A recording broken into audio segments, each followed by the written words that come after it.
Hello and welcome to podcast number 8 of Drama and Theater in Education. To those who don't know, my name is Matthew Demaro, and this is a podcast about drama and theater and its place in the world of education, both high school, elementary school, and university. I'm taking this course right now at Brock University with my incredible professor, Kevin Hobbs, who does watch all of these, by the way. So everyone say hi to Kevin. And today, our reflection is on the idea of reflection and its place in theater and in school. For those of you who don't know about acting and theater and stuff, we have to do a lot of reflection in the theater because as actors, the ways that we improve are upon improving ourselves. In many different ways, and to be able to fully and accurately and respectfully execute a role, one must know the ins and outs of that role, meaning their religion, their political assignment, where they work, how much money they make, who they love, all these things. If you're doing a musical like Fiddler on the Roof, it is your duty to understand the rules and respects and religion of the Jewish Orthodox people. It is your duty to represent them wholly and truly. The only way that we can really do that is by beating our ignorance and reflecting upon who they are, what they are, and why they did what they did, and why they continue to do what they do. And reflection has a lot of places in education as well. A lot of teachers will tell their students to think critically, and this is often to ask kids to look at their writing or their math or whatever they're working on and reflect upon it. What did I do right? What did I do wrong? What is the difference between those two things? How can they connect together? How can they work together to come to a different outcome? What does a different outcome look like? Reflection often leads into these bouts of critical thinking because what makes you think more than looking upon your past? Today in class we talked about the powers of reflection and the powers of reflecting, how that is the best way to fight ignorance, how that is the best way to work at a role, how asking your students to reflect upon themselves is a great way to have progression just as a person. But it made me think, where does reflection daily or other ways lie in education? Is it a positive? Is it a negative? And I think it's both. In class, we were talking about the positive ways in which reflecting upon one's scenarios can be good. And it can. It can have bouts of critical thinking. It can actually change behavioral issues. It can have your student think more about financials or the specifics of subjects. It can increase a kid's chances of growth. It has so many positives, but it has a lot of negatives as well. And it doesn't work on all people.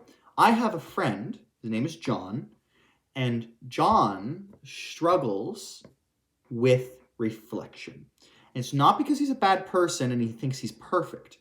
It's because he can't stand about thinking about the mistakes he's made. And I think it's important to note that reflection does not simply mean looking back at the mistakes you made. You can reflect upon anything, positives, negatives, neutralities, anything. But John has this thing where he thinks about all of these things as negatives, how he thinks about reflections themselves as negatives. So as an actor, he struggles with his characters and his roles because he refuses to look back at them. Now, for people like John, asking them to reflect constantly about their work, he always explained it in school when they would ask you to reflect upon your work and everything. He would get quite stressed. And he would say that he physically couldn't think about how to change his work. And I think, like all aspects of education, the best place where you can implement this rule is where you can implement other rules too. All kids are different. I have talked about that every single podcast. And that's because Kevin and I have talked about that. Kids need different learning stratagems. It's important to adapt to your kids' needs because that's your job. However, it can be very difficult as a teacher to do that for 40 people when you're alone. And that's why class sizes matter so much. But in the thoughts of reflection, asking people like John to reflect won't get a positive feedback. You'll only get negative feedback. And I think for others, reflecting is often seen as an inherent negative thing, and that can lead a lot of kids, especially younger kids, to not want to reflect, because it has this connotation of being negative in some people's minds.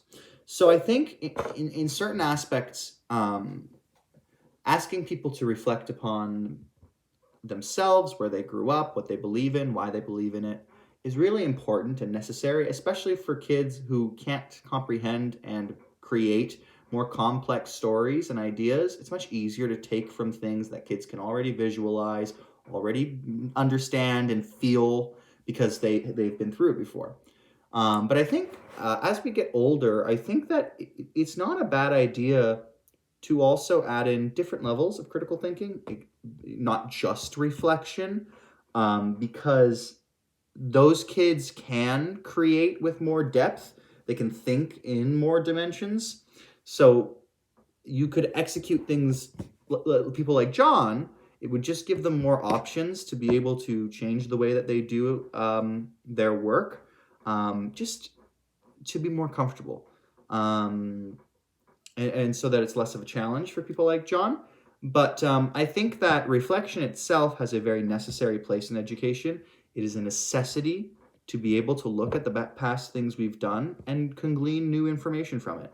It is how we work, it is how we survive, and it is a necessity in the things that we do. So I think that reflection does have a daily place in education. I am saying that. However, I think that for some students, reflection doesn't hit as close to home as teachers necessarily want or expect it to. And I think teachers need to realize that it's their job to now find a different way to get the same story to people like John, but with using a different stratagem. And I think that's where a lot of teachers fall short, is finding that different stratagem. And I think that's why classes like this are so important, ladies and gentlemen, because and non-binary people, because it allows you. I completely forgot what I was going to say. I'm so sorry.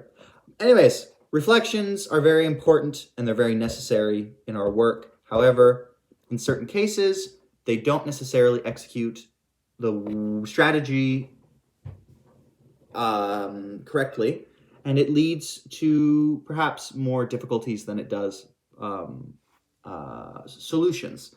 But I think it does and always will have a place in our work. So that's where I'm going to leave it today. That was the main thing that really stuck with me and that I really wanted to share with you guys as a reflection, which is super funny. But thank you so much, guys. I love you all, and I appreciate all of the support that you've all been giving me. And Kevin himself said he really enjoys the videos, so everyone give a big shout out again to Kevin. And have a great day, everyone.